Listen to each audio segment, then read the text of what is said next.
नमस्कार साथियों। आज इस लेक्चर के माध्यम से हम करंट अफेयर्स का अध्ययन प्रारंभ करने जा रहे हैं।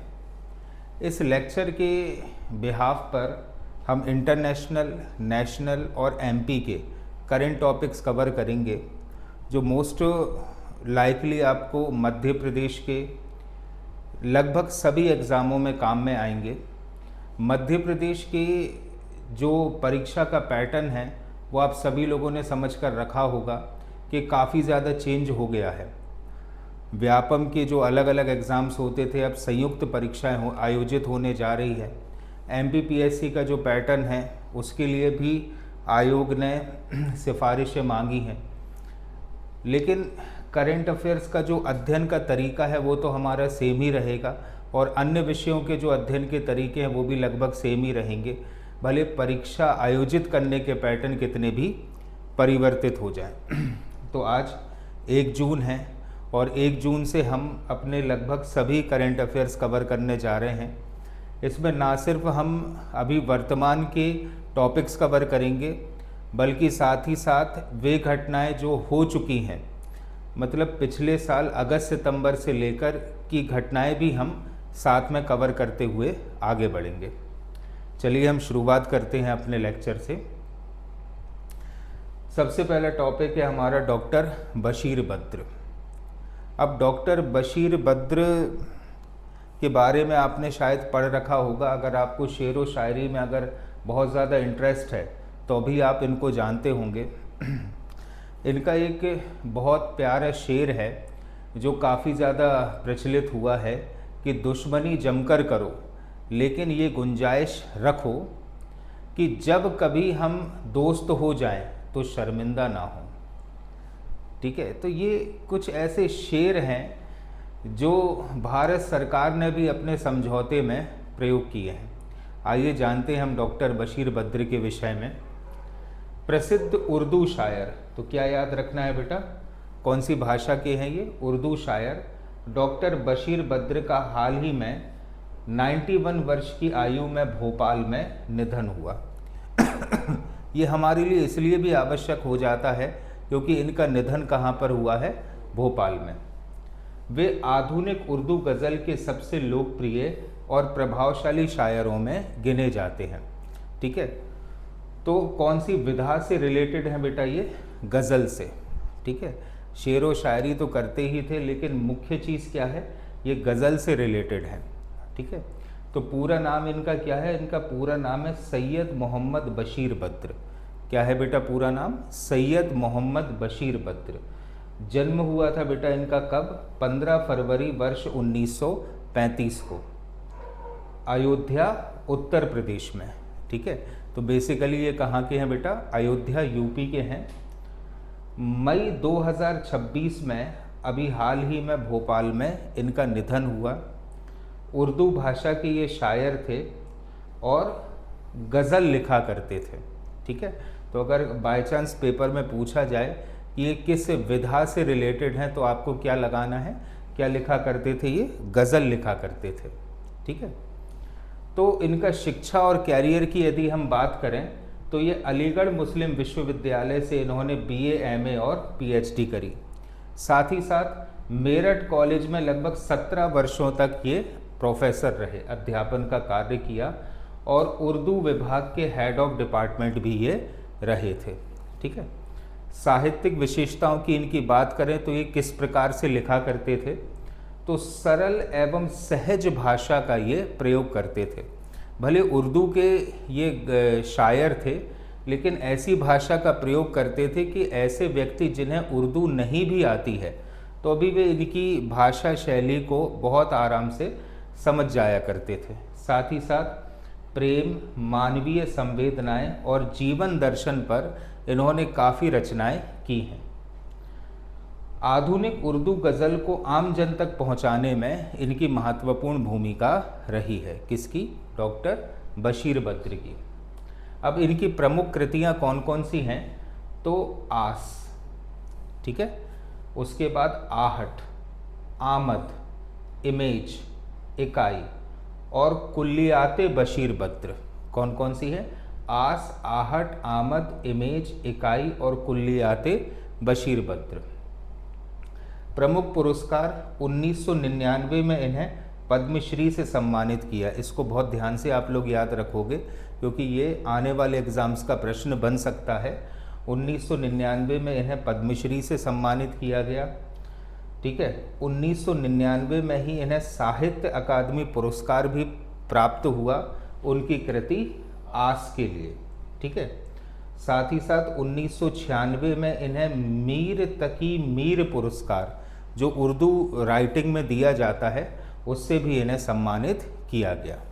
ठीक है, तो 1999 में इन्हें पद्मश्री मिला और कौन कौन सी इनकी प्रमुख कृतियां हैं ये तमाम सारी चीज़ें आप लोग याद रखेंगे। 1987 में मेरठ में दंगे भड़के थे।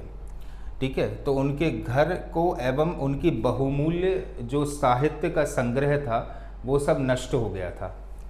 इसीलिए 1987 के मेरठ के दंगों के बाद वे भोपाल आ गए और फिर वहीं पर बस गए थे। उनका एक प्रसिद्ध शेर था जो अभी थोड़ी देर पहले मैंने आपको पढ़कर सुनाया था कि दुश्मनी जमकर करो लेकिन ये गुंजाइश रहे कि जब कभी हम दोस्त हो जाएं तो शर्मिंदा ना हो। ठीक है, शिमला समझौते, भारत पाकिस्तान के बीच में जो शिमला समझौता हुआ था उसमें इस शेर का भी प्रयोग किया गया था। ठीक है, तो इतना बेटा आप लोग याद रखोगे किसके विषय में, डॉक्टर बशीर बद्र के। ठीक है, मेनली इनका जन्म कहाँ हुआ था, अयोध्या उत्तर प्रदेश में। ठीक है, चलिए अब हम बढ़ते हैं अपने आज के नेक्स्ट टॉपिक की ओर।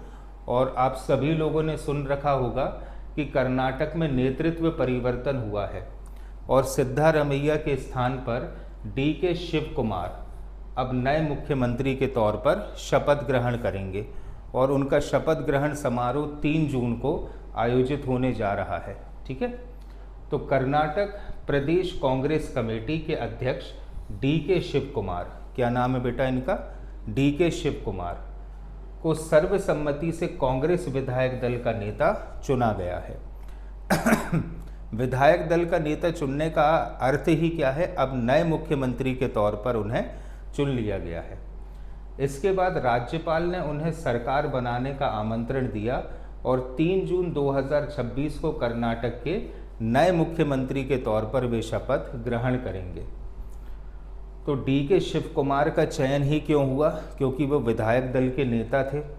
उन्हें 135 कांग्रेस विधायक, 2 एसोसिएट सदस्य और एक राष्ट्रीय जनता दल सदस्य ने उनके नाम का समर्थन किया और इसीलिए क्योंकि विधायक दल के नेता भी हैं इसलिए राज्यपाल ने उन्हें आमंत्रित किया सरकार बनाने के लिए। शपथ ग्रहण कब होना है बेटा, तो 3 जून 2026 को शपथ ग्रहण प्रस्तावित है। शपथ ग्रहण समारोह राजभवन परिसर में आयोजित होगा और समारोह में कांग्रेस के शीर्ष नेता जो हैं वे सम्मिलित होंगे और जिन जिन को इनवाइट करेंगे वे सभी लोग यहाँ पर सम्मिलित होंगे। वर्तमान मुख्यमंत्री थे कौन, सिद्धारमैया ने अपने पद छोड़ने की प्रक्रिया उनकी पूरी हो चुकी है। सत्ता हस्तांतरण कांग्रेस नेतृत्व के मार्गदर्शन में शांतिपूर्ण ढंग से भी संपन्न हो गया। अब ये जो सत्ता परिवर्तन हुआ है ये क्यों हुआ है और इसका राजनीतिक महत्व क्या है, तो नेतृत्व परिवर्तन को कांग्रेस ने संगठन और सरकार के बीच संतुलन क्या किया है, संगठन और सरकार, संगठन कौन सा हो गया, कांग्रेस का, और सरकार किसकी थी, सिद्धारमैया की। तो संगठन एक अलग बात हो जाती है और सरकार संचालित करना एक अलग बात होती है। ठीक है, तो संगठन और सरकार के बीच संतुलन की रणनीति के रूप में प्रस्तुत किया। DK शिव कुमार को संगठन का मजबूत नेता यहाँ पर माना गया है। कांग्रेस नेतृत्व का उद्देश्य राज्य में राजनीतिक स्थिरता बनाए रखना है, क्योंकि सिद्धारमैया को एक लंबा समय हो गया था मुख्यमंत्री के तौर पर। ठीक है, इसीलिए वहाँ पर डिमांड ही चल रही थी और इसीलिए समर्थन सबसे ज़्यादा मिला था किसे, शिव कुमार के लिए। और कर्नाटक की राजनीति के लिए क्यों इम्पोर्टेंट था ये परिवर्तन, क्योंकि राज्य में सत्ता परिवर्तन लोकतांत्रिक और शांतिपूर्ण तरीके से हो गया। इससे कांग्रेस के आंतरिक एकजुटता का संदेश भी हमें देखने को मिलता है। क्योंकि आंतरिक एकजुटता ही थी जिसके कारण सिद्धारमैया और उनके फॉलोवर्स ने किसी भी प्रकार की आपत्ति नहीं उठाई और बहुत शांतिपूर्ण तरीके से ऐसा नेतृत्व परिवर्तन हो गया। फिर अपन बात करते हैं सिद्धारमैया के बारे में। तो वर्ष 2008 से कांग्रेस विधायक दल के ये प्रमुख नेता रहे हैं। कौन? सिद्धारमैया। 2 बार विपक्ष के नेता भी रहे, कर्नाटक सरकार में विपक्ष के नेता रहे। एक पूर्ण कार्यकाल एवं वर्तमान कार्यकाल सहित लंबे समय तक वे मुख्यमंत्री के पद पर भी रहे आए। तो भविष्य में सिद्धारमैया की क्या भूमिका रहेगी? भविष्य में कुछ इस प्रकार की भूमिका रहेगी कि कांग्रेस नेतृत्व राज्य एवं राष्ट्रीय स्तर पर उनकी भूमिका को लेकर विचार कर रहा है।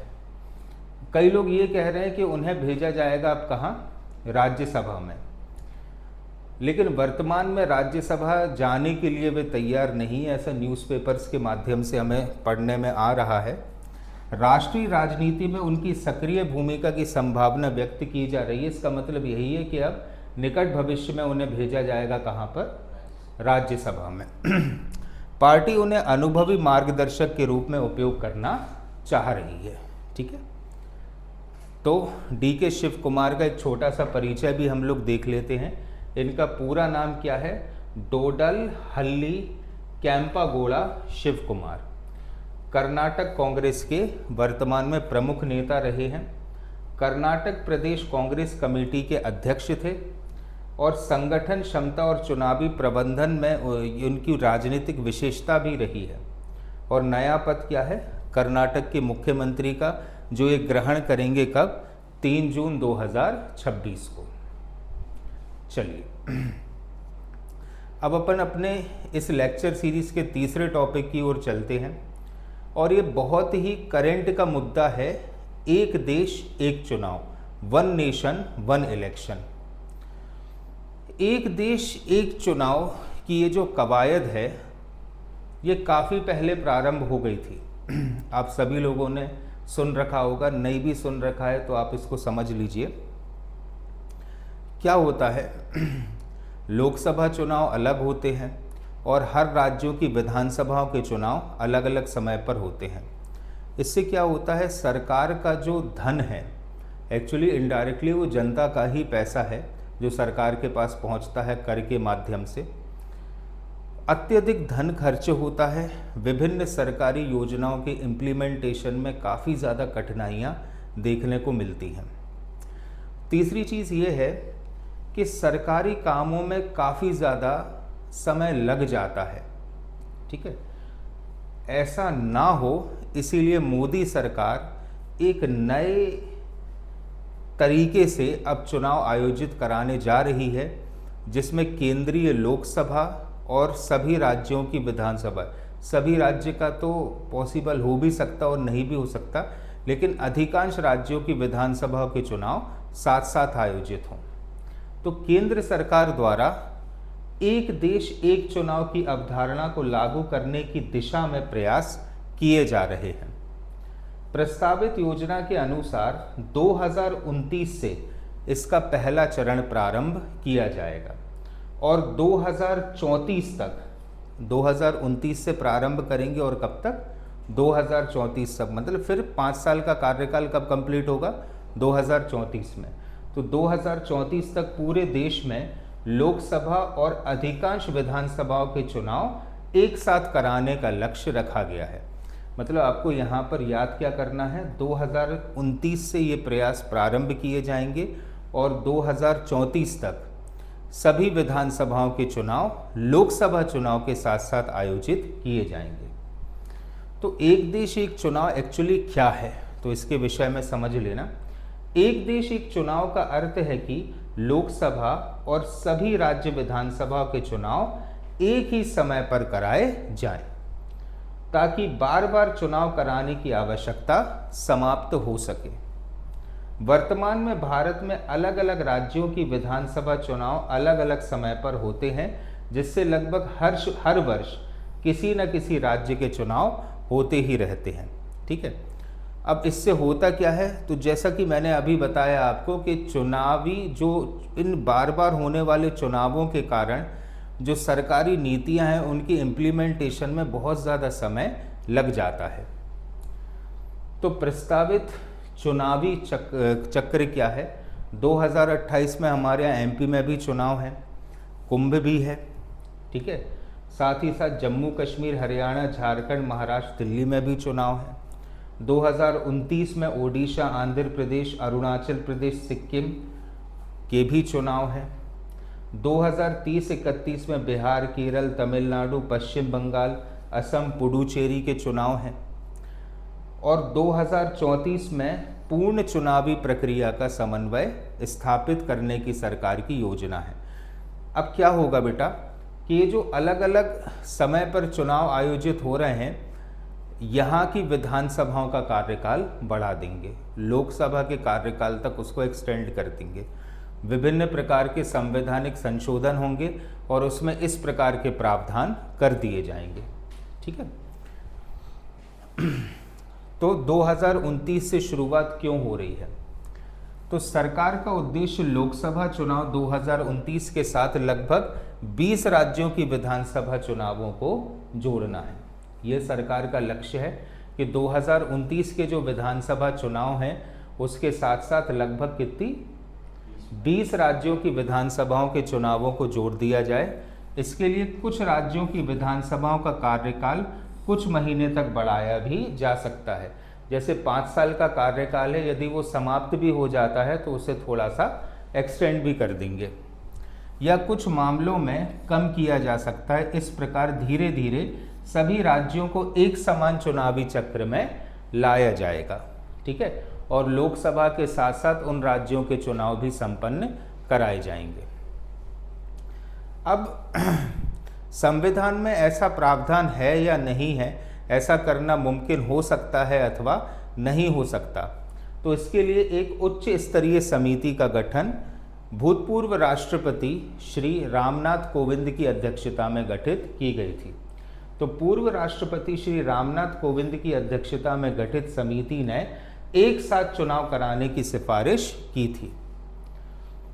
समिति का मत है कि संविधान में आवश्यक संशोधन करके, जैसा कि मैंने अभी बताया था कि ये आवश्यक है कि ऐसा करने के लिए संविधान में संशोधन करना होगा, तो संविधान में आवश्यक संशोधन करके यह व्यवस्था लागू की जा सकती है, ठीक है।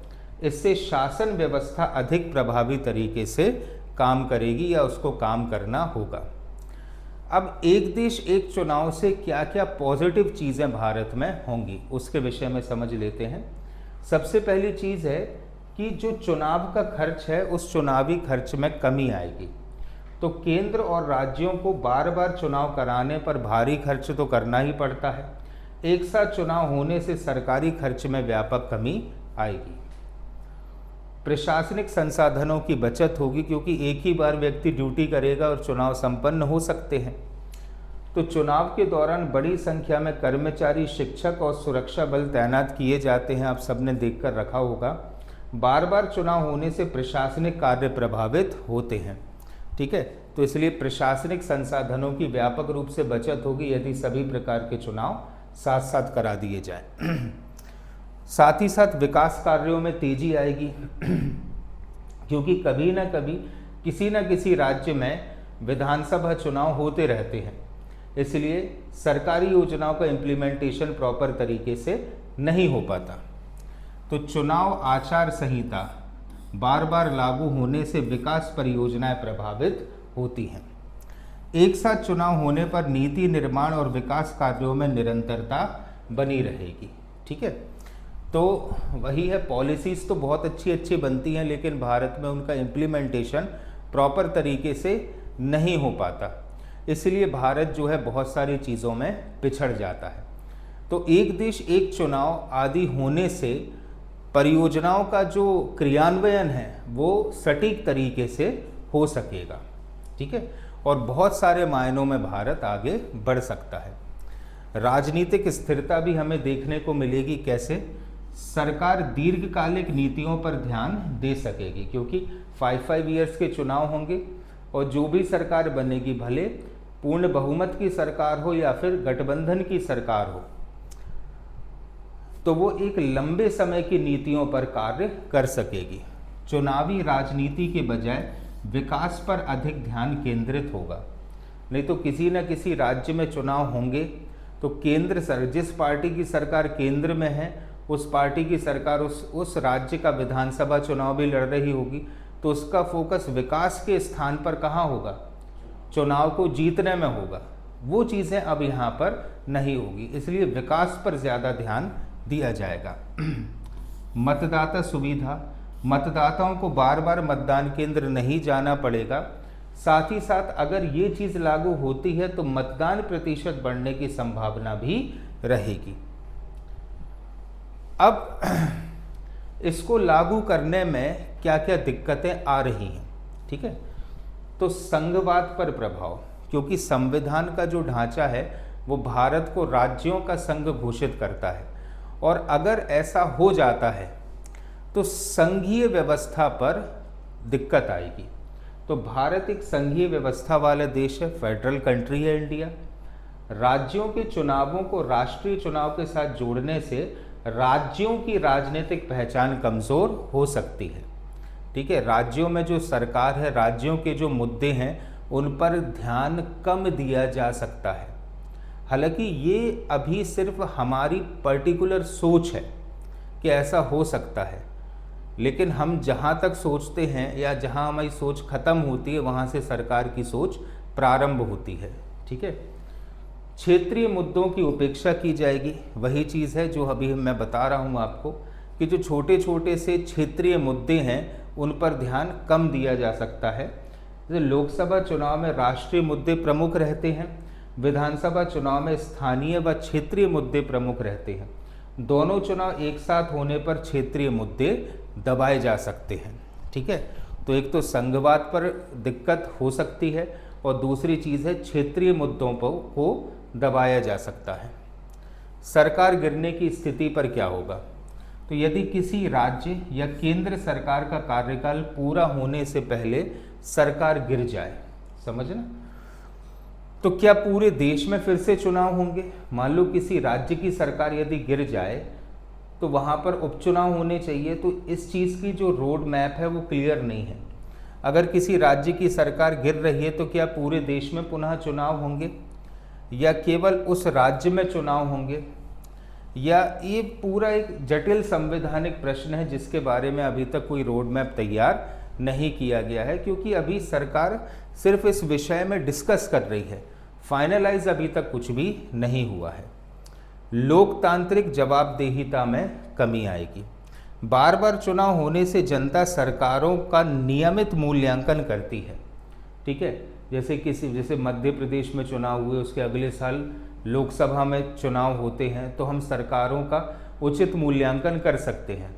लेकिन एक देश एक चुनाव होने से ऐसा करना थोड़ा सा टफ रहेगा। तो बार बार चुनाव होने से जनता सरकारों का नियमित मूल्यांकन करती है। एक साथ चुनाव होने पर यह अवसर कम हो सकता है, क्योंकि फिर सीधा फोकस कहाँ पर रहेगा? केंद्र की तरफ, राज्य की तरफ, अर्थात क्षेत्रीय मुद्दों पर फोकस थोड़ा सा कम हो सकता है, ऐसा मानना है एक्सपर्ट्स का। अगर एक देश एक चुनाव की ऐतिहासिकता की बात करें तो 1952 से लेकर 1967 तक लोकसभा और अधिकांश विधानसभाओं के चुनाव एक साथ हुआ करते थे। यह व्यवस्था 1952, 1957, 1962 और 1967 के चुनावों में बनी रही। लगभग लोकसभा के साथ साथ अधिकांश विधानसभाओं के चुनाव साथ साथ संपन्न होते थे और 1952 से 1967 तक ये व्यवस्था लगातार चलती रही। अब ये व्यवस्था क्यों टूटी? तो कई राज्यों की विधानसभा समय से पहले ही भंग हो गई, क्योंकि यही वो वाला टाइम था जब अधिकांश राज्य भाषा के आधार पर एक नए राज्य की मांग करने लगे थे। इसीलिए क्या हुआ, कई राज्यों की विधानसभा समय से पहले ही भंग हो गई। 1970 में लोकसभा भी समय से पहले भंग कर दी गई थी।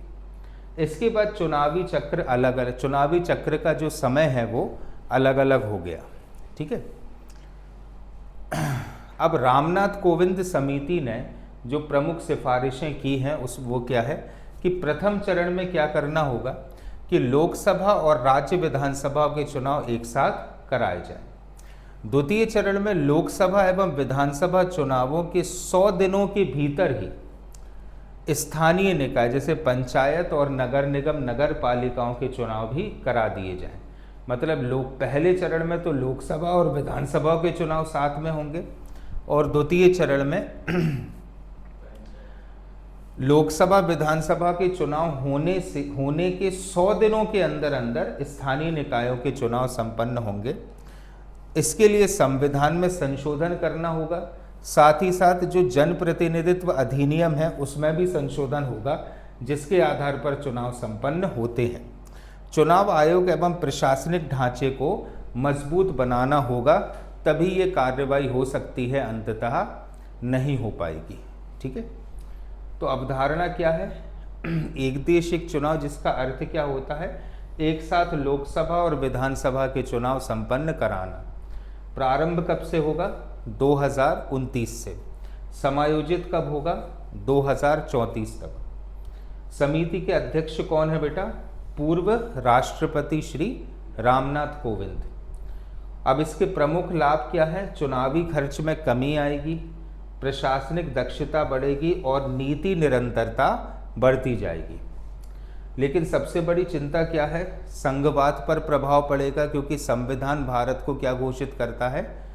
राज्यों का संघ। और क्षेत्रीय मुद्दों की उपेक्षा भी हो सकती है। और क्या पढ़ा अपन ने कि इतिहास में ये व्यवस्था 1952 से 1967 तक चलती रही। फिर क्या हुआ? कई राज्यों की विधानसभाएं जल्दी भंग हो गई और 1970 में लोकसभा भी अपना कार्यकाल पूरा करने से पहले भंग कर दी गई थी। तो विधानसभा और लोकसभा के समय पूर्व विघटन हुआ था, इसलिए ये जो व्यवस्थाएं हैं वो भंग कर दी गई थी। कब? 1952 से 1967 तक साथ में चलती रही, फिर ये व्यवस्थाएं भंग हो गई। तो चलिए अब बढ़ते हैं हम अपने चौथे टॉपिक की ओर। 31 मई विश्व तंबाकू निषेध दिवस, वर्ल्ड नो टोबैको डे। तो 31 मई को मनाया जाता है नो टोबैको डे, जिसके माध्यम से जन जागरूकता फैलाई जाती है कि टोबैको या तंबाकू कितने लोगों का, कितने परिवारों का जीवन बर्बाद कर चुका है। ये एक ऐसी लत है जो एक बार व्यक्ति को लगी तो उसे छोड़ना लगभग नामुमकिन सा हो जाता है। हालांकि ऐसा नहीं है, माइंड को कंट्रोल करके व्यक्ति इसे छोड़ भी सकता है। 31 मई विश्व तंबाकू निषेध दिवस के अवसर पर प्रकाशित रिपोर्ट में बताया गया है कि मध्य प्रदेश में 2012 में, कब से तुलना की जा रही है? 2012 से, क्योंकि 2012 में ही तंबाकू से बनने वाले गुटखे पर मध्य प्रदेश में बैन लगाया गया था। बैन लगाने के बावजूद भी 2012 में गुटखे पर जब प्रतिबंध लागू हुआ था तो इसके बावजूद भी ओरल कैंसर या मुंह के कैंसर के मामले में 42% वृद्धि हुई है। तो ऐसा कैसे हुआ? जब गुटखे पर बैन लग गया है फिर भी मुंह के कैंसर के मरीजों की संख्या में वृद्धि कैसे हो पा रही है या कैसे हो रही है? अब आप सब लोगों को बहुत अच्छे से मालूम है, आधे से ज़्यादा सागर जो है राजश्री को ऐसे खर खर खर खर लिए घूमता रहता है। कारण क्या है कि ये जो कंपनियां ये बड़ी बदमाश हैं। इन्होंने क्या किया है, वो सुपारी वाला जो गुटखा होता है वो अलग कर दिया है और उसकी तंबाकू अलग कर दी है। और सरकार की ये जो नीति है, इस नीति के तहत क्या हुआ है कि तंबाकू मिला हुआ जो गुटखा था वो अब बंद कर दिया गया, तंबाकू अलग कर दी गई और सुपारी जो है उसकी अलग कर दी गई है। और होता इन सबसे कैंसर ही है, मरता आदमी कैंसर से ही है। तो इसका मुख्य कारण यह है कि कंपनियों ने गुटखे की पैकिंग बदल दी, लेकिन तंबाकू और सुपारी का सेवन ज्यों का त्यों जारी है। तो मध्य प्रदेश पर प्रतिबंध कब लगा? 1 अप्रैल वर्ष 2012 को मध्य प्रदेश में गुटखे पर प्रतिबंध लगाया गया। कब की बात है बेटा? 1 अप्रैल वर्ष 2012 की। खाद्य सुरक्षा एवं मानक अधिनियम FSSAI के तहत तंबाकू या निकोटिन मिश्रित खाद्य पदार्थों की बिक्री पर रोक लगाई गई है। तंबाकू का सबसे बड़ा इंग्रेडिएंट होता है निकोटिन, और निकोटिन से ही नशा आता है, जिसके कारण व्यक्ति इनका सेवन करता है। ठीक है, तो तंबाकू मिश्रित गुटखे पर पूर्णतः प्रतिबंध तो मध्य प्रदेश में लग गया था। कब? 1 अप्रैल वर्ष 2012 को। लेकिन वही चीज़ है जो मैंने आपको बताया कि इन कंपनियों ने क्या किया, ये बड़े बड़े जो कहना चाहिए सेलिब्रिटीज़ हैं, इनसे अपने गुटखे और पान मसाले की एडवर्टाइजमेंट कराना शुरू कर दी। ये कभी भी इन चीज़ों का सेवन नहीं करते, ना अपने बच्चों को इन चीज़ों का सेवन करने के लिए प्रेरित करते। क्यों करेगा कोई भी? लेकिन बस व्यापार है, और व्यापार का अर्थ होता है कि उत्पाद बाजार में बिकना चाहिए। जो व्यक्ति इन उत्पादों को बना रहा है वो भी कभी इन चीज़ों का सेवन शायद ही करता हो, लेकिन जनता को बेवकूफ़ बनाना और जनता इन सेलिब्रिटीज़ को देखकर भाव उन्मुख होकर इन उत्पादों को खरीदती है, और ऐसा करने से उसकी लत पड़ जाती है और जीवन पर्यंत वो लत नहीं छूटती। और एंड रिजल्ट क्या होता है? मुंह का कैंसर। मुंह का कैंसर या बॉडी में किसी भी पार्ट का कैंसर हो सकता है, क्योंकि ये पूर्ण रूपेण जहर है। उद्देश्य क्या है? तंबाकू सेवन कम करना, ओरल कैंसर के मामलों में कमी करना। लेकिन 2012 में बैन लगने के बावजूद भी 42% कैंसर केसेस में इजाफा कैसे हो गया? युवाओं को नशे की लत से बचाना। कुछ भी कर ले सरकार, कितने भी प्रयास कर ले, लेकिन जब तक व्यक्ति अपने मन में नहीं ठानेगा कि हमें इन चीज़ों का सेवन नहीं करना, ठीक है, तब तक भगवान भी अगर धरती पर आ जाएं तो भी व्यक्ति को इन चीज़ों का सेवन करने से नहीं रोक सकते। ये तमाम सारी चीज़ें जो हैं ये अंतरात्मा से संबंधित हैं। जब व्यक्ति की अंतरात्मा बोलती है ना कि अब हमको इन चीज़ों का सेवन नहीं करना, एक स्वस्थ तरीके का जीवन यापन करना है, तब धीरे धीरे करके इन चीज़ों की जो लत है वो छोड़ी जा सकती है, अन्यथा नहीं छोड़ी जा सकती। तो प्रतिबंध के बाद क्या हुआ? तो कंपनियों ने नया तरीका अपनाया।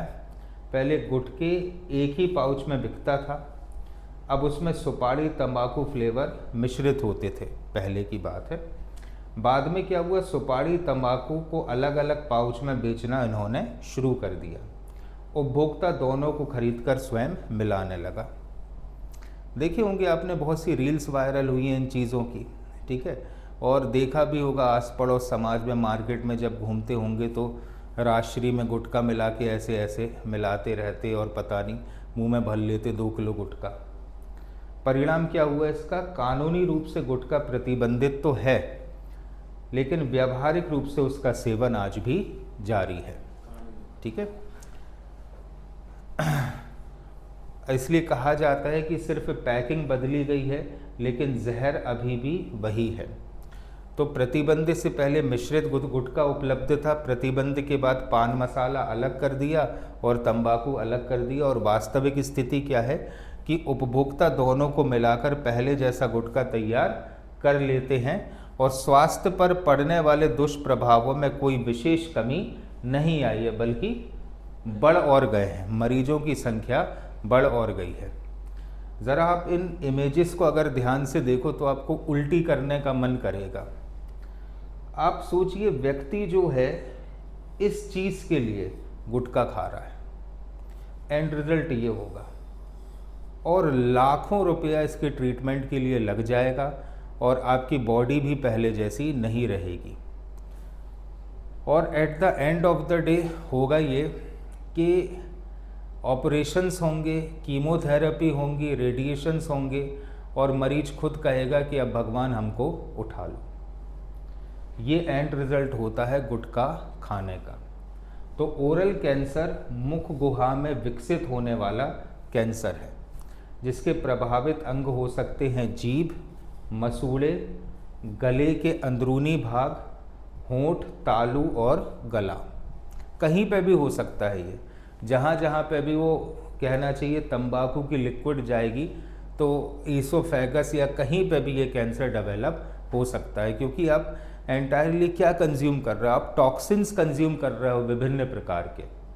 ठीक है, आप लगातार केमिकल्स का सेवन कर रहे हो। अब आप देखते होगे या कई लोगों का ये कहना है कि भैया फलाना तो भैया 10 साल से खा रहा है, वो तो 20 साल हो गए, फलाने को 40 साल हो गए, उन्हें 50 साल हो गए, उन्हें तो कछू नहीं भाव। वो पुराने आदमी थे, वो लोग जितना उल्टा सीधा खाते थे उतना पसीना भी बहाते थे। लेकिन आज के समय की लाइफस्टाइल कुछ इस प्रकार की हो गई है कि व्यक्ति का शारीरिक श्रम वाले काम कम हो गए हैं और बैठे रहने वाले काम अधिक हो गए हैं। और इसका परिणाम ये होता है कि जो टॉक्सिन्स इन तमाम सारी चीज़ों का सेवन करके आपके शरीर में एकत्रित हो रहे हैं वो बाहर नहीं निकल पाते, और वो एंड रिजल्ट होता है क्या, कैंसर। ठीक है, और इंडिया जो है कैंसर राजधानी बन चुकी है, रिमोट इंडिया कैंसर राजधानी बन चुकी है। और उसका मेन कारण क्या है, उसका मेन कारण है इंडियंस की ऐसी लाइफस्टाइल कि वो खुद को शूरवीर समझते हैं, और शूरवीर समझने से क्या हो रहा है कि एंड रिजल्ट हो रहा है कैंसर। तो तंबाकू सेवन, गुटखा, खैनी, जर्दा, बीड़ी, सिगरेट, सुपारी का सेवन। अब ऐसा नहीं है कि कई लोगों को आपने देखा होगा कि वो तंबाकू के उत्पाद तो कंज्यूम नहीं करते लेकिन सुपारी आदि खाते हैं। WHO ये मानता है कि सुपारी खाने से भी कैंसर होता है। तो विश्व स्वास्थ्य संगठन सुपारी को कैंसरकारी पदार्थ कैर्किनोजिन मानता है। सुपारी में एक पदार्थ होता है कौन सा, कैर्किनोजिन, और ये भी एक कैंसरस पदार्थ है, इसलिए सुपारी खाने से भी कैंसर हो सकता है। शराब का अत्यधिक सेवन, खराब मौखिक स्वच्छता। कई लोगों को देखा होगा आपने, ना शराब पीते हैं, ना सिगरेट पीते हैं, ना ही गुटखा खाते, लेकिन डेली ब्रश भी नहीं करते, या अपनी जो ओरल हाइजीन है वो मेंटेन करके नहीं रखते, उनको भी कैंसर हो सकता है। क्योंकि अगर व्यक्ति ओरल हाइजीन मेंटेन नहीं करेगा तो क्या होगा, HPV, ह्यूमन पैपिलोमा वायरस, कौन सा है, HPV, ह्यूमन पैपिलोमा वायरस, इससे किसी न किसी प्रकार की इंजरी हो सकती है मुख गुहा में, माउथ कैविटी में, और वो भी एंड में कैंसर का कारण बन सकती है। ठीक है, अब ये मुंह का कैंसर होता कैसे है, कैसे पहचाने कि व्यक्ति को मुंह का कैंसर हो रहा है। तो इसकी शुरुआत एक छोटी सी बीमारी से होती है जिसको कहा जाता है OSF, ओरल सब म्यूकस फाइब्रोसिस। तो इसमें व्यक्ति का जो मुंह है वो कम खुलता है, क्योंकि सब में फाइबर की एक लेयर जम जाती है, तो मुंह धीरे धीरे कम खुलता है। यह कैंसर पूर्व अवस्था होती है। इसके बाद एक दूसरी अवस्था होती है ल्यूकोप्लाकिया। इसमें मुंह के अंदर या तो जीभ में या अंदर तालू में सफ़ेद सफ़ेद से धब्बे पड़ने लगते हैं, उसको कहा जाता है ल्यूकोप्लाकिया। तो फाइब्रोसिस के बाद होता है ल्यूकोप्लाकिया, और लास्ट में वही कन्वर्ट हो जाता है किसमें, कैंसर में। दांत एवं मसूड़ों की बीमारी हो जाती है, और लास्ट में जब ये कैंसर फैल जाता है, मल्टी ऑर्गन फेलियर हो जाता है, तो हृदय गति रुक जाती है अंततः, क्योंकि ये कैंसर पूरे बकल कैविटी से आपके पूरे बॉडी में फैलने लगता है।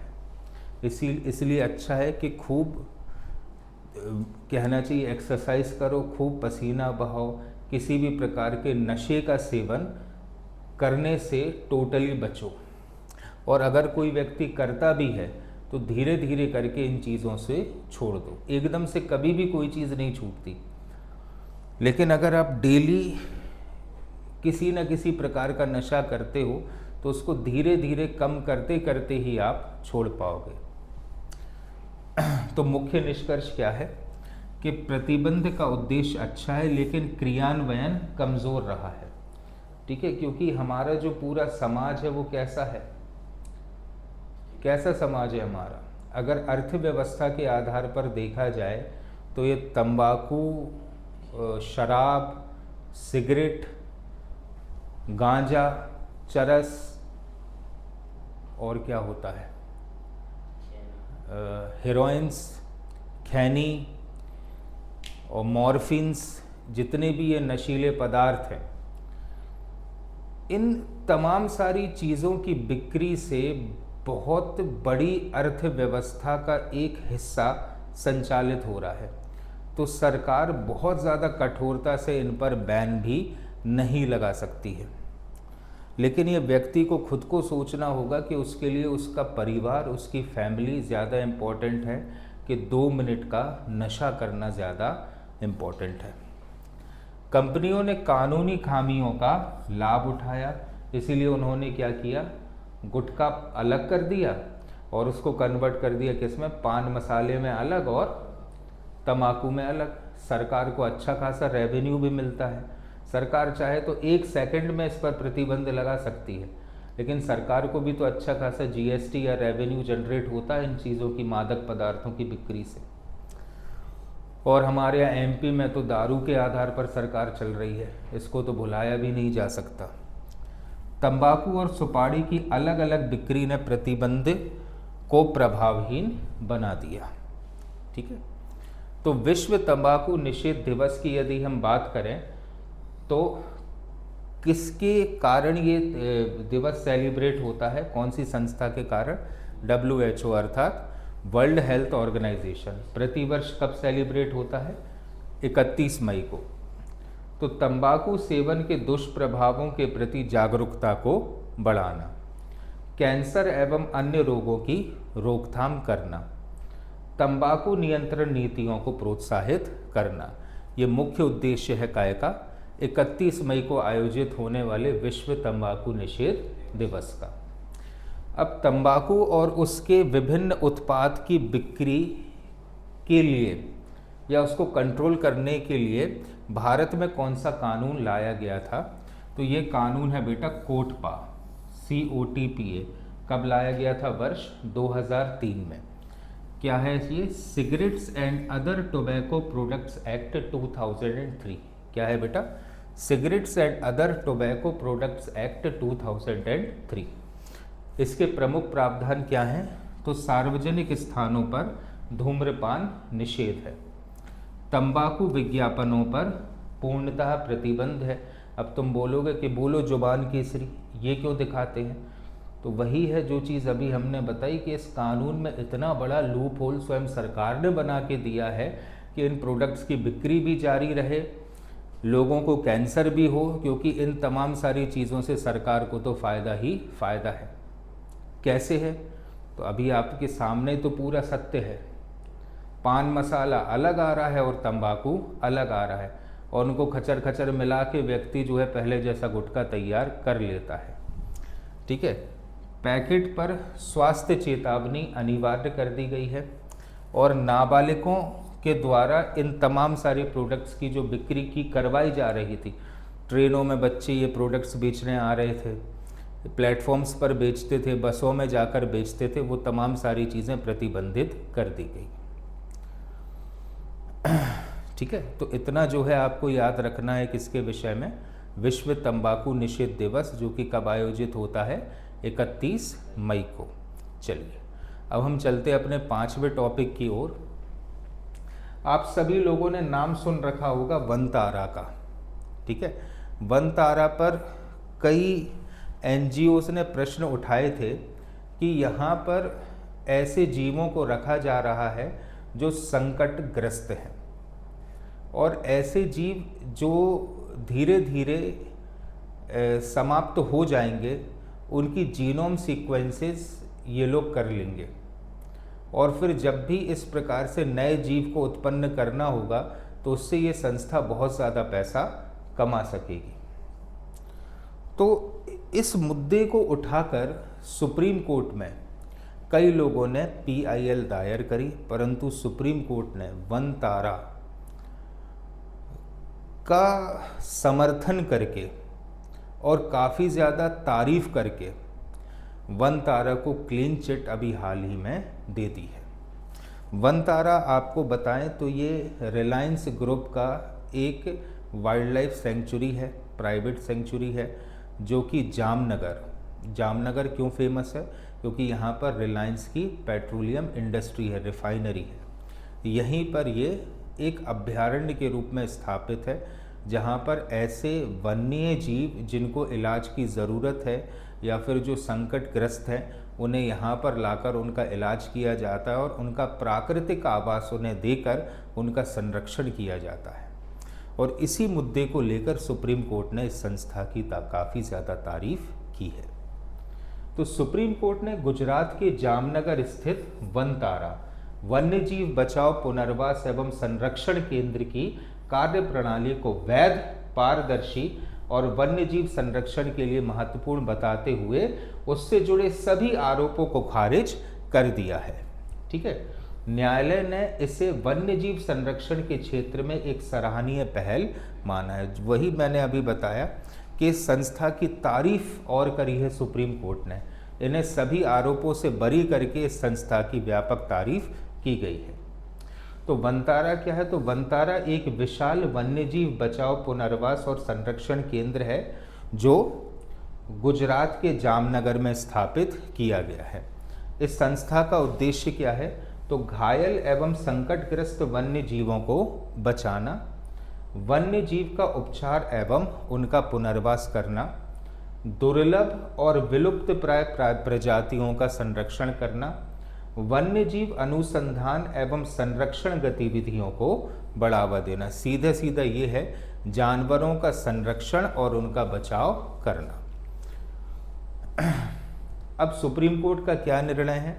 तो सुप्रीम कोर्ट की पीठ, जिसमें न्यायमूर्ति थे BR गवाई और दूसरे न्यायमूर्ति थे ऑगस्टीन जॉर्ज मसी, ने कहा कि वनतारा की स्थापना वन्यजीवों की सुरक्षा एवं संरक्षण के उद्देश्य से की गई है। संस्था का कार्य वैध, पारदर्शी एवं वैज्ञानिक है। वनतारा के खिलाफ लगाए गए आरोपों का कोई ठोस आधार नहीं मिलता। संस्था वन्यजीव कल्याण के लिए सकारात्मक कार्य कर रही है, इसलिए संस्था का उद्देश्य बहुत ही अच्छा है। तो मामला क्या था कि कुछ याचिकाकर्ताओं द्वारा आरोप लगाया गया था कि वनतारा में वन्य जीवों को लाने की प्रक्रिया पर सवाल उठाए थे। वन्य जीवों के संरक्षण संबंधी नियमों का पालन नहीं किया जा रहा था। न्यायालय का निष्कर्ष था कि आरोप जितने भी लगे हैं उनमें से कोई भी आरोप प्रमाणित नहीं हुआ। संस्था कानूनी प्रावधानों के अनुरूप ही कार्य कर रही है, अर्थात याचिकाओं को खारिज कर दिया गया और एक रास्ता साफ कर दिया वनतारा के लिए, ताकि वो अपनी गतिविधियों को संचालित कर सके। ठीक है, तो वनतारा का वैश्विक महत्व क्यों महत्वपूर्ण है? तो वनतारा विश्व के सबसे बड़े वन्यजीव बचाव एवं पुनर्वास केंद्रों में से एक है, जिसकी क्या विशेषता है कि हजारों पशु पक्षियों के लिए आधुनिक चिकित्सा सुविधाएं यहाँ पर उपलब्ध हैं। वन्यजीव अस्पताल भी यहाँ पर स्थापित है। बचाव एवं पुनर्वास केंद्र भी यहाँ है। दुर्लभ प्रजातियों के संरक्षण की व्यवस्था भी यहाँ पर की गई है। साथ ही साथ वैज्ञानिक अनुसंधान एवं प्रशिक्षण की सुविधा यहाँ पर उपलब्ध है। ठीक है, इसलिए सुप्रीम कोर्ट ने क्लीन चिट दे दी किसे? वनतारा के लिए। अब भारत में वन्यजीव संरक्षण का संवैधानिक आधार भी है। जैसे अनुच्छेद 48A क्या कहता है कि राज्य का कर्तव्य है कि वह पर्यावरण, वन और वन्य जीवों की रक्षा करे। किसका कर्तव्य है? राज्य का। राज्य का अर्थ यहाँ पर सरकार है। अनुच्छेद 51A का अध्याय G क्या कहता है कि प्रत्येक नागरिक का मूल कर्तव्य है कि वह प्राकृतिक पर्यावरण, वन्य एवं वन्य जीवों की रक्षा करे। ठीक है, साथ ही साथ भारत में वन्य जीवों के संरक्षण से संबंधित एक नियम या कानून भी लागू है और वह है वन्य जीव संरक्षण अधिनियम वर्ष 1972, जिसका उद्देश्य क्या है? वन्य जीवों एवं उनके आवासों का संरक्षण करना, शिकार पर नियंत्रण करना, साथ ही साथ संरक्षित क्षेत्रों की स्थापना करना, और इसी के आधार पर राष्ट्रीय उद्यान और राष्ट्रीय अभयारण्य भारत में संचालित हो रहे हैं। ठीक है। जामनगर कहाँ पर आता है? गुजरात राज्य में अवस्थित है। रिफाइनरी एवं पेट्रोकेमिकल उद्योगों के लिए एक प्रसिद्ध स्थल है। अब वन्यजीव संरक्षण के वैश्विक केंद्र के रूप में भी यह पहचाना जाएगा। पहले जामनगर जाना जाता था अपनी ऑयल रिफाइनरी के लिए, लेकिन अब वनतारा के लिए भी यह जाना जाएगा। ठीक है, तो जल्दी से इसको रिवाइज कर लेते हैं। तो वनतारा क्या है? वन्यजीव बचाव, पुनर्वास एवं एक संरक्षण केंद्र है। कहाँ पर अवस्थित है? गुजरात के जामनगर में। उद्देश्य क्या है? वन्यजीव संरक्षण एवं पुनर्वास करना। सुप्रीम कोर्ट का निर्णय यह रहा कि ये संस्था बिल्कुल वैध और पारदर्शी तरीके से अपना कार्य कर रही है। तो प्रमुख कार्य क्या है संस्था का? वन्य जीवों का बचाव, उपचार और उनका पुनर्वास करना। वन्यजीव संरक्षण अधिनियम 1972, जिसके तहत वन्य जीवों का संरक्षण भारत में हो रहा है। संवैधानिक आधार क्या है? अनुच्छेद 48A और 51A(G). महत्व क्या है? वैश्विक स्तर पर यह वन्यजीव संरक्षण का एक प्रमुख केंद्र है। ठीक है, चलिए अब चलते हैं हम अपने छठवें टॉपिक की ओर, और छठवां टॉपिक रिलेटेड है सिंहस्थ से। इस टॉपिक का कंटेंट अभी जो दैनिक भास्कर में एक संपूर्ण रूपरेखा प्रकाशित की गई थी कि मध्य प्रदेश सरकार के द्वारा किस प्रकार की तैयारी 2028 में आयोजित किए जाने वाले सिंहस्थ महाकुंभ की चल रही है। ठीक है, उसी चीज़ से हमारे एग्ज़ाम पॉइंट ऑफ व्यू में क्या क्या इम्पोर्टेंट है वो मैंने यहाँ पर छाट कर आपके सामने लेकर आया हूँ। तो सिंहस्थ महापर्व 2028 को ध्यान में रखते हुए मध्य प्रदेश सरकार ने उज्जैन में व्यापक आधारभूत संरचना, परिवहन, पेयजल, स्वच्छता और धार्मिक पर्यटन से जुड़ी परियोजनाओं पर तेज़ी से कार्य शुरू कर दिया है। अगर आप अभी हाल ही में उज्जैन गए होंगे तो आपने देखा होगा कि लगभग आधा सा उज्जैन टूटा पड़ा हुआ है। इंदौर से उज्जैन का हाईवे, साथ ही साथ देवास से उज्जैन का व्यापक तरीके से इन्होंने शानदार तरीके से निर्मित कर दिया है, ताकि 30 करोड़ लोगों के आने का एक्सपेक्टेशन है कि इस बार सिंहस्थ के दौरान इतने लोग वहाँ पर पहुँचेंगे। तो उस पूरी की पूरी भीड़ को संभालने के लिए व्यवस्थाएं अभी से ही आपको तैयार करना पड़ेगी, और उसी के लिए सरकार ने तमाम सारा परिवर्तन किया है। तो अनुमान है कि सिंहस्थ 2028 में 30 करोड़ श्रद्धालु उज्जैन पहुंच सकते हैं। ठीक है, तो सिंहस्थ क्या है? ठीक है, आप सभी लोग जानते तो होंगे कि हिंदू धर्म के अनुसार समुद्र मंथन हुआ था, और समुद्र मंथन के दौरान अमृत की जो बूंदें थी वो 4 अलग अलग स्थानों पर गिरी थी। लेकिन उज्जैन का जो महाकुंभ है उसको सिंहस्थ क्यों बोलते हैं? ठीक है, तो उसका जो रिलेशन है वो कहीं ना कहीं भारतीय नक्षत्र शास्त्र से जुड़ा हुआ है। तो सिंहस्थ भारत के प्रमुख धार्मिक आयोजनों में से एक है, जो उज्जैन में शिप्रा नदी के तट पर आयोजित होता है। अब इस आयोजन का नाम सिंहस्थ कैसे पड़ा? तो जब बृहस्पति सिंह राशि में प्रवेश करता है, नक्षत्र क्या बनता है बेटा? बृहस्पति सिंह राशि में प्रवेश करता है और विशेष ग्रह नक्षत्र योग बनते हैं, तभी उज्जैन में सिंहस्थ आयोजित होता है। ठीक है, तो बृहस्पति जो ग्रह है ये प्रवेश करता है किसमें? सिंह राशि में, तब नक्षत्र बनता है सिंहस्थ का। इसलिए उज्जैन के महाकुंभ को कहा जाता है क्या? सिंहस्थ। तो प्रत्येक 12 वर्षों के अंतराल पर सिंहस्थ आयोजित होता है उज्जैन में। धार्मिक महत्व क्या है? शिप्रा नदी में व्यापक स्नान होते हैं। अखाड़े का शाही स्नान से ये पर्व शुरू होता है। संत महात्माओं का समागम यहाँ पर होता है और सनातन संस्कृति का यह एक वृहद रूप का मेला है, यह एक वृहद स्तर का मेला है। तो पौराणिक आधार क्या था? तो समुद्र मंथन के दौरान निकले अमृत कलश की बूंदें जिन 4 स्थानों पर गिरी उनमें उज्जैन भी शामिल था। अन्य 3 स्थान कौन कौन से हैं? प्रयागराज, हरिद्वार, नासिक और उज्जैन। ठीक है, लेकिन उज्जैन के महाकुंभ को कहा जाता है क्या? सिंहस्थ, क्योंकि बृहस्पति किसमें प्रवेश करता है? सिंह राशि में। अनुमानित श्रद्धालु कितने हैं? 30 करोड़। ठीक है, सुरक्षित एवं सुगम यात्रा, स्वच्छ एवं निर्मल शिप्रा, आधुनिक नगरीय सुविधाएं एवं धार्मिक पर्यटन को बढ़ावा देने के लिए व्यापक परिवर्तन उज्जैन में किए जा रहे हैं। अब शिप्रा नदी में पानी जो है उसका लेवल बना रहे और पानी बहुत स्वच्छ रहे, इसीलिए 2 परियोजनाएं यहाँ पर चालू की जा रही हैं।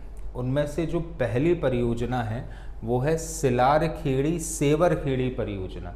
ये आपसे एग्जाम में पूछी भी जा सकती है। कौन सी है बेटा? सिलार खेड़ी सेवर खेड़ी परियोजना, जिसका उद्देश्य क्या है? शिप्रा नदी में स्वच्छ जल उपलब्ध कराना, पूरे वर्ष जल प्रवाह एक सा बना रहे। लाभ क्या है इससे?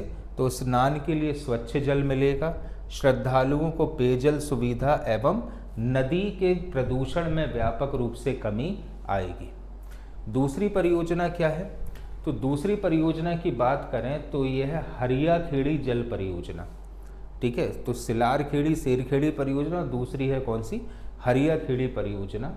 तो उज्जैन को अतिरिक्त जल उपलब्ध कराया जाएगा इसके माध्यम से, और सिंहस्थ के दौरान बढ़ी हुई जल मांग को इसके माध्यम से पूरा किया जाएगा। साथ ही साथ शिप्रा का जो तटीय विकास है वो भी किया जा रहा है। 29 किलोमीटर क्षेत्र में घाट का निर्माण हो रहा है। देश में पहली बार इतने बड़े क्षेत्र में घाटों का विकास हो रहा है, क्योंकि इस बार श्रद्धालुओं का अनुमानित आंकड़ा कितना है? 30 करोड़। श्रद्धालुओं के लिए सुरक्षित स्नान व्यवस्था, बेहतर भीड़ प्रबंधन। लाभ क्या होगा इन योजनाओं के माध्यम से? दुर्घटनाओं में कमी होगी और अधिक संख्या में श्रद्धालुओं को सुविधाएं भी मुहैया कराई जाएंगी।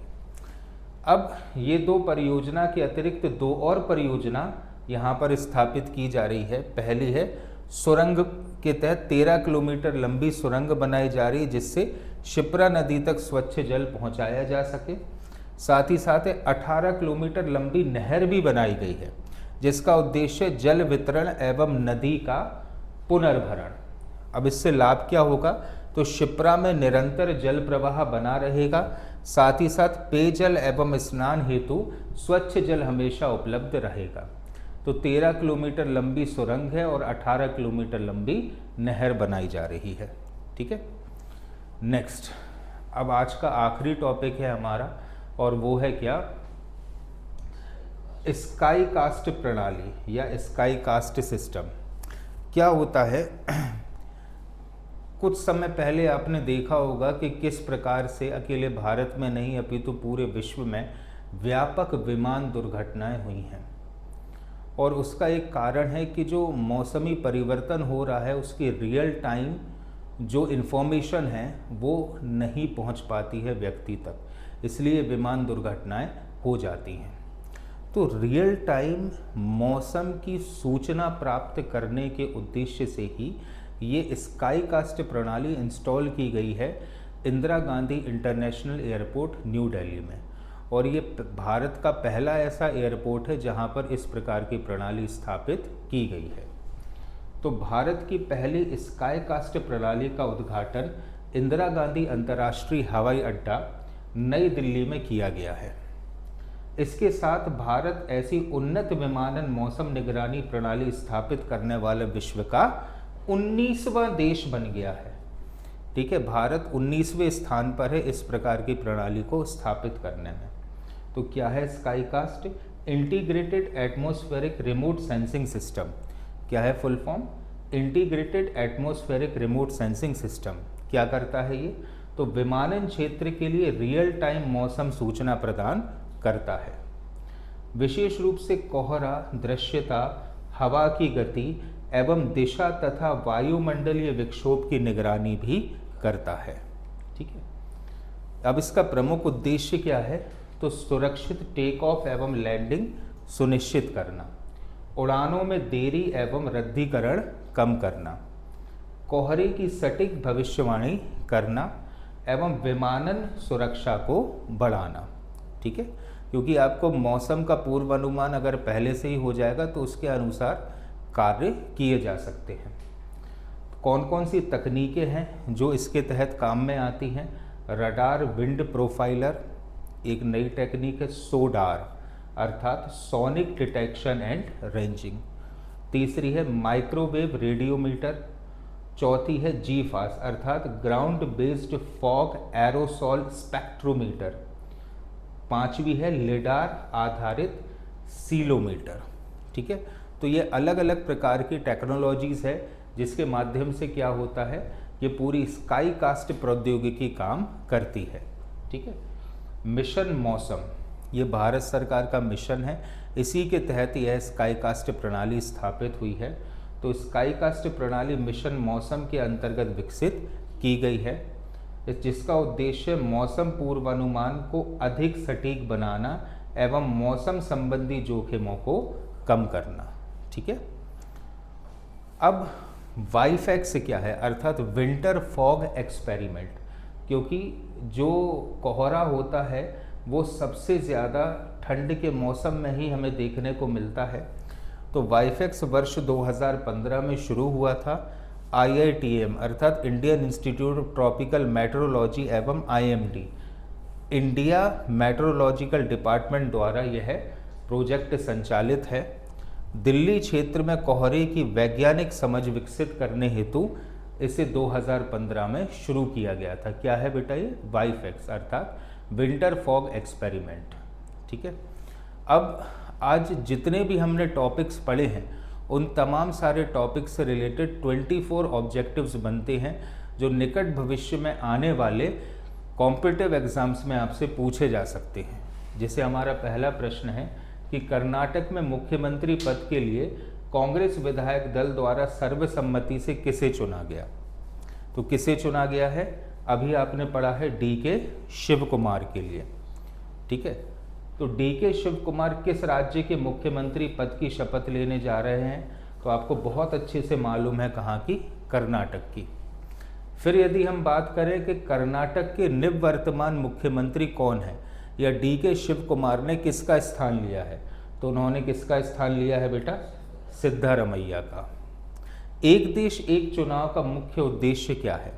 तो ये भी आपको बहुत अच्छे से आता होगा कि लोकसभा एवं विधानसभा चुनाव साथ साथ आयोजित कराना, ये उद्देश्य है किसका?